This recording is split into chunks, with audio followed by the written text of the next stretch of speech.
بسم اللہ الرحمن الرحیم سورۃ الفاتحہ مکیہ۔ اللہ رب العزت نے بالتفصیل کلام مقدس میں 6 مضامین بیان کیے ہیں۔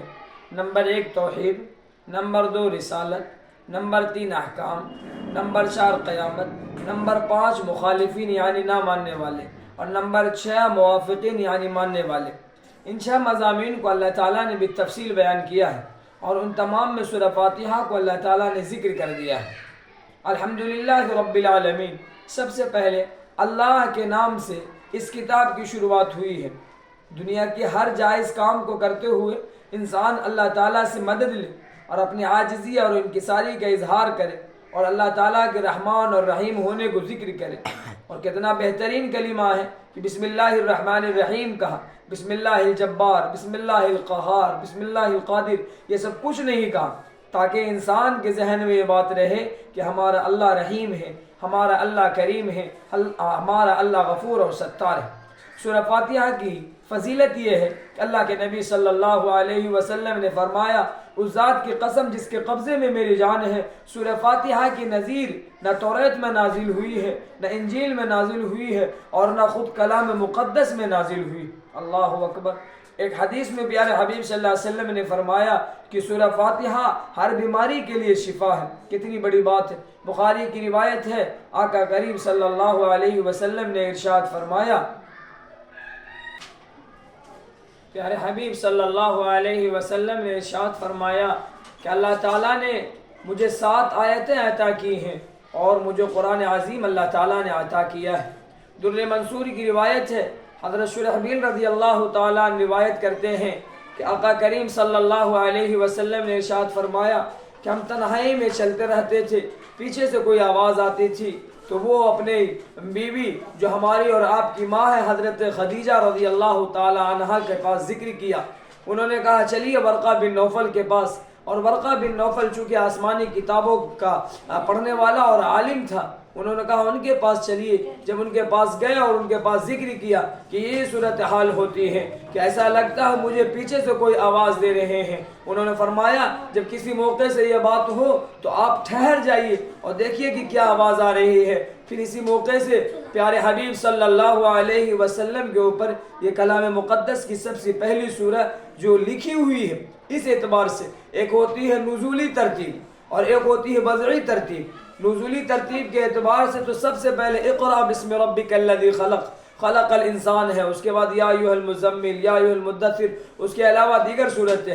لیکن بعض روایتوں سے معلوم ہوتا ہے کہ سورہ فاتحہ سب سے پہلی سورہ ہے جو مکمل اتری ہے۔ یہ ایک سورہ کی سب سے بڑی خصوصیت ہے کہ مکمل اتری بعض روایات کے اعتبار سے۔ اس سورت کے بے شمار نام ہیں، اتنے نام ہیں کہ آپ اندازہ لگائیے، کسی جگہ کسی روایت میں ام القرآن ہے، کسی میں اساس القرآن ہے، کسی میں ام الکتاب، کسی کو سورۃ الواقعہ کہا گیا ہے، اور کہیں پر سورۃ الکافیہ کہا گیا، کہیں پر سورۃ الصلاۃ کہا گیا، کہیں پر سورۃ الدعاء کہا گیا، کہیں پر سورۃ الناجیہ کہا گیا، کہیں پر سورۃ المنجیہ کہا گیا، کہیں پر سورۃ السائل کہا گیا، کہیں سورۃ الشفا کہا گیا ہے۔ بے شمار نام ہیں، کسی نے سورۃ العلم بھی لکھا ہے۔ ایسے نام آپ یاد کیجئے اور گنیے، اتنے نام ہیں سورہ فاتحہ کے۔ ہمیں اور آپ کو چاہیے کہ سورہ فاتحہ کے نام کو یاد رکھیں۔ اللہ تعالیٰ نے سب سے پہلی سورت کی شروعات اسی سے کی، الحمدللہ رب العالمین۔ تمام تعریف اس اللہ کے لیے ہے جو دونوں جہان کا پالنہار ہے، جو دونوں جہان کا پالنہار ہے۔ تمام چیزوں میں انسان اللہ کی تعریف و توصیف بیان کرے کہ کھلانے والی ذات اللہ کی ہے، پلانے والی ذات اللہ کی ہے، سلانے والی ذات اللہ کی ہے، روزی روٹی دینے والی ذات اللہ کی ہے۔ ہر چیز میں الحمدللہ کی صدا لگائے کہ سارے جہان کا پالنہار ہے، یہ زمین و آسمان کا، یہ جن و ملائک کا، یہ تمام مخلوقات کا پالنے والا، پوسنے والا، پرورش کرنے والا اللہ ہے۔ آپ جب باتھ روم سے نکلتے ہیں اس میں بھی یہی دعا پڑھتے ہیں، غفرانک الحمدللہ الذی اذھب عنی العداء وعافانی۔ نیا کپڑا پہنتے ہیں تو آپ یہی کہتے ہیں الحمدللہ الذی احیانا الحمدللہ الذی ما ابالی بہ عورتی واتجمل بہ فی حیاتی۔ سو کر کے اٹھتے ہیں تو یہی دعا پڑھتے ہیں الحمدللہ الذی احیانا بعدما اماتنا والیہ النشور۔ کوئی پوچھتے ہیں کیف انت تو آپ کہتے ہیں الحمدللہ۔ اللہ کا شکر ہے، یہ اللہ تعالیٰ کی تعریف و توصیف ہے کہ اللہ اکیلا ہے، اس جیسا کوئی نہیں۔ الرحمن الرحیم، جو رحمان اور رحیم ہے، یہ دونوں مبالغہ کا صفت ہے۔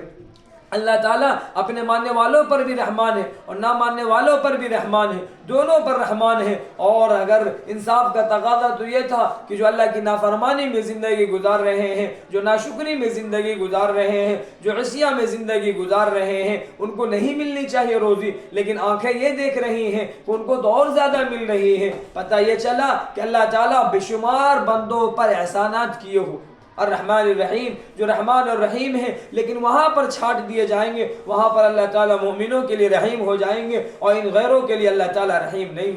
مالک یوم الدین، جو روز جزا کا مالک ہے، اللہ مالک ہے، اللہ قاضی نہیں ہے، اللہ جج نہیں ہے۔ مالک اگر نہیں ہوتا، صرف جج ہوتا، تو جنہوں نے نافرمانی کی ہے اسے ایک گھونٹ پانی نہیں ملنا چاہیے تھا، لیکن اللہ اس کو بھی کھلا رہا ہے، اس کو بھی پلا رہا ہے، اس کو بھی عیش و عشائی دے رکھا ہے، اس کو بھی آسودگی دے رکھا ہے، ان کو بھی راحتیں مل رہی ہیں، ان کو بھی تکلیف سے آزادیاں ہیں۔ یہ اللہ تعالیٰ مالک یوم الدین، روز جزا کا مالک ہے، جس کے ساتھ جیسا چاہے، جو چاہے وہ کر سکتا ہے۔ یہ اللہ کی قدرت ہے، اللہ جج نہیں کہ قانون کا پابند ہے کہ بھائی یہی کرنا۔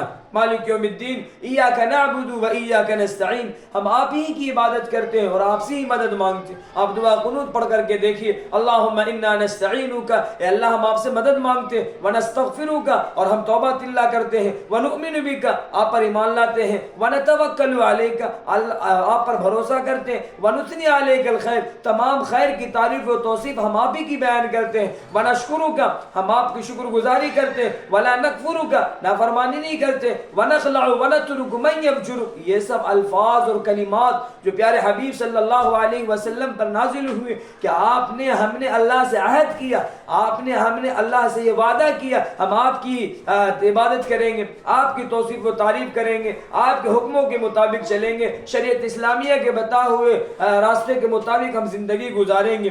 اہدنا الصراط المستقیم، یا اللہ ہمیں سیدھے راستے کی رہنمائی فرمائیے، ان لوگوں کے راستے پر جن پر آپ نے انعام و اکرام کیا، انبیاء، شہداء، صالحین، تابعین، تبع تابعین، بزرگان دین، اولیاء اعظام، جو ہماری راہوں کے لیے آئیڈیل اور نمونہ، اور صحابہ اور تابعین، حضرات خلفاء راشدین، ان کی راہوں پر چلا، ان لوگوں کی راہوں پر مت چلا جو راہ راست سے بھٹک گئے، جن پر آپ کا غضب نازل ہوا، جن سے آپ ناراض ہو گئے، یہود و نصارہ کے طریقے پر، غیروں کے تہذیب و طریقے پر، یہودیوں کی تہذیب و طریقے پر۔ اس لیے اللہ تعالی ہمارے اور آپ کی حفاظت فرما۔ یہ سورہ کتنی بہترین سورت ہے، پیارے حبیب صلی اللہ علیہ وسلم نے ارشاد فرمایا، امام مسلم نے نقل کیا ہے کہ اللہ تعالیٰ نے سورہ فاتحہ کو بانٹ دیا ہے، اور یہ شروع کی 3 آیت ہے، اللہ نے کہا یہ میرے لیے ہے، اور بیچ کی 1 آیت جو ہے ایاک نعبد و ایاک نستعین اہدنا الصراط المستقیم، آخر کی 3 آیتوں میں انسان نے دعا کی ہے، اللہ تعالیٰ نے اس کی دعا پر اور الحمدللہ رب العالمین، آپ اس کو غور سے اگر آپ پڑھیں گے اور حدیث قدسی کو غور سے پڑھیں گے تو آپ کو سمجھ میں آ جائے گا۔ جب انسان کہتا ہے الحمدللہ رب العالمین تو اللہ فرماتے ہیں کہ بندے نے میری تعریف و توصیف کی۔ جب کہتا ہے انسان الرحمن الرحیم تو اللہ تعالیٰ کہتے ہیں میرے بندے نے میری توصیف بیان کی ہے۔ مالک یوم الدین کہ اللہ تعالیٰ کہتے ہیں کہ میرے بندے نے میری بزرگی بیان کی ہے۔ جب بندہ کہتا ہے ایاک نعبد و ایاک نستعین، یہ بندے اور اللہ کے درمیان مشترک ہے، یا اللہ ہم آپ ہی کی عبادت کرتے ہیں اور آپ سے ہی مدد مانگتے ہیں۔ ہر نماز میں انسان اللہ تعالیٰ سے نیک راہوں کا طالب ہوتا ہے، اچھی راہیں مانگتا ہے، اس لیے سورہ فاتحہ کو سمجھ کر پڑھنے کی ضرورت ہے۔ اور یہ 7 آیتیں ہیں، ہم زندگی بھر پڑھتے ہیں، لہذا ہماری زندگی میں اس کے مضامین کہ اللہ اکیلا ہے، آخری نبی پیارے حبیب ہے، قیامت واقع ہوگی اور ہر ایک کے کیے کرائے کا انجام ہے، اچھے لوگوں کا ٹھکانہ جنت ہے اور برے لوگوں کا ٹھکانہ جہنم ہے، اور ہمیں ان لوگوں کے راستے پر چلنا ہے جن لوگوں کے راستے پر اللہ تعالیٰ نے انعام و اکرام نازل فرمایا ہے۔ اللہ تبارک و تعالیٰ ان مضامین پر عمل کرنے کی توفیق مرحمت فرما دے، وما توفیق الا باللہ۔